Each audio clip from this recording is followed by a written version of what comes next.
So for March, Live with Coco and Chi, we read A Fate Inked in Blood by Danielle L. Jensen. I have read this author's Bridge Kingdom book 1 and book 2, which is her indie series, and loved that one. This is her first traditionally published book, so that's pretty exciting. And this was pitched as an adult romantic fantasy or romantasy, new genre that's kind of surfacing. And it was a fun one to discuss. We had ratings in our book club as low as 2.5 stars, but then as high as 5 stars. So it was really all over the board between what everybody thought about it. I'm going to share what I think about it. So I gave it a 3.75 star. I did not want to DNF it at any point in time, and I had fun reading it, but I had a lot of issues, which I'll go into. So I'm going to start off and tell you what did I love about it. I loved the atmosphere. This is a Viking-inspired story, as you can probably tell from the cover.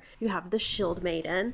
I love Vikings. I watched the Viking TV show that was done by the History Channel and loved it. The whole time reading this book, honestly, that's what I was picturing the whole time. I was picturing, there's a character in there named Bjorn. I was picturing him, even though the character in this book is described differently with dark hair. I'm still picturing the blonde-haired Bjorn. That's who it was for me in the head while I was reading it. And I couldn't help but make comparisons between the show and the book. Again, because it's just a Viking world, so there is a lot of overlap. But because of that, this was very visual for me and easy for me to see all of the scenes. And that is something that Danielle Jensen does very well, is atmosphere and building a picture for the reader to see the setting. That is definitely one of her strong suits. And I love that. The story started off so strong, and if it had maintained the same level that I was expecting, that I got at the beginning, that tapered at the end,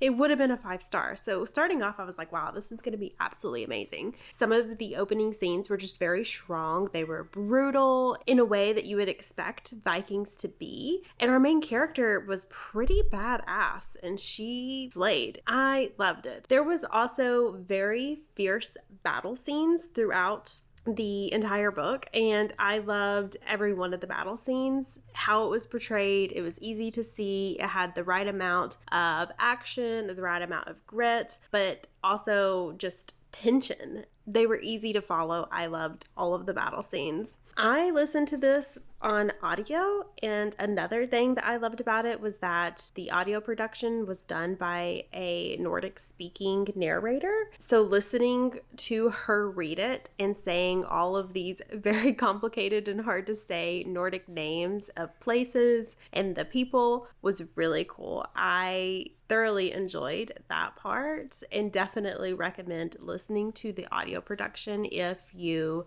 like audiobooks and want to read this one. If not, if you plan on reading it anyways, you can go to the author's website. She does have a pronunciation guide that the narrator did just for people who aren't doing the audiobook and want to hear the names spoken by someone who speaks that language. So that is available to you. The last thing that I think really stood out for me as a pro for this book, and something I loved, was the magical powers. So that's really how it differed from other Viking stories and shows that I have watched, was that a lot of times you have, people who are blessed with like a drop of God's blood, and it usually makes them more profound in a certain way, or it's believed that they have stronger destinies. It makes them special, generally speaking, but in this book specifically, it actually gifts them a magical power, which I thought was really cool. So that, for example, Bjorn has God's blood in him, and he can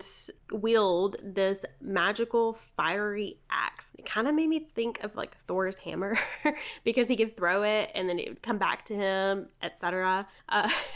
And no one can touch it but him. He can touch it without being burned. If anyone else touches it, they get burned very severely. So that was just an example of one of the magical powers. So each god had its own magical power that would surface in that god's children. That was really neat. neat and original, something I haven't seen done before with the Vikings, and I did love that part. But to segue into the things I didn't love, kind of tapers onto that. So Vikings tend to be really steeped in their religion and their relationships to gods. This one relied heavily on the reader's prior knowledge. And though I am somewhat familiar with Norse mythology and Norse gods, I could see how this was their first dip into Vikings. They may not have really grasped like the level of depth that the Viking people had with their deities. And I think that was a disservice to like Vikings overall. It would have been neat to, in the book, if it had included a list of the gods that are mentioned perhaps and what they're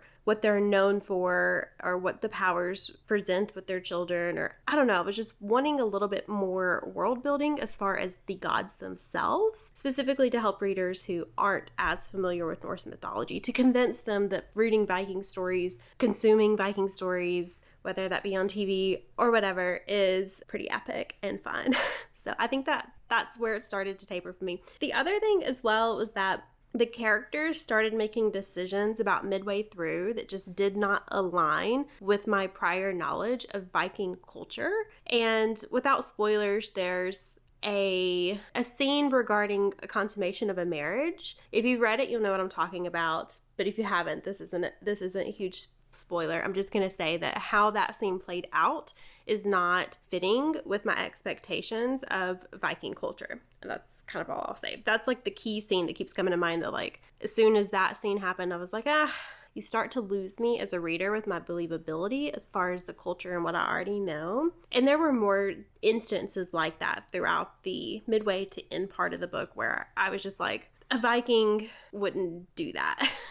Or I just didn't buy it. And then I also found everything in the book very predictable. There was only one reveal at the end that was a shock to me. And I'm only going to say it was a shock because of how it's like I predicted like part one of the shock, but part two of the shock I didn't predict. I don't know if that makes any sense at all. But even when we were discussing it as a book club, we talked about everyone felt that it was highly predictable. So I tend to predict books fairly easily, whereas some people go in and try not to predict much. Across the board, everyone, regardless if you were like me and like super sleuth versus someone who tries to not make any predictions, everyone felt that a lot of things were very predictable. And that just takes a little bit of the fun out of the reading experience because you're not shocking your audience as much. And then finally, I did not love our main character, Freya. She was just not it. She started off so strong. I loved all of the choices that she was making at the beginning of the book and how fierce she came across. But then as the story continued on, she just felt very mentally weak to me. She came across as whiny a lot of times. And then when characters would ask her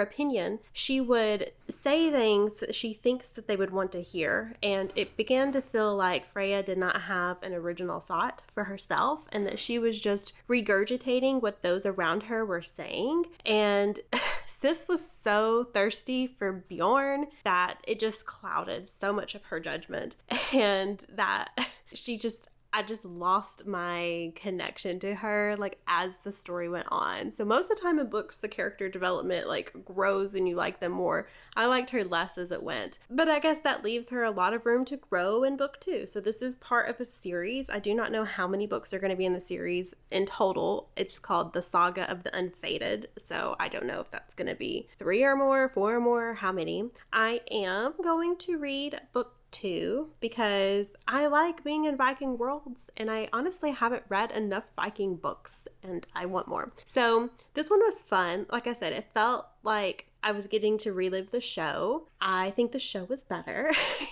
if you're curious.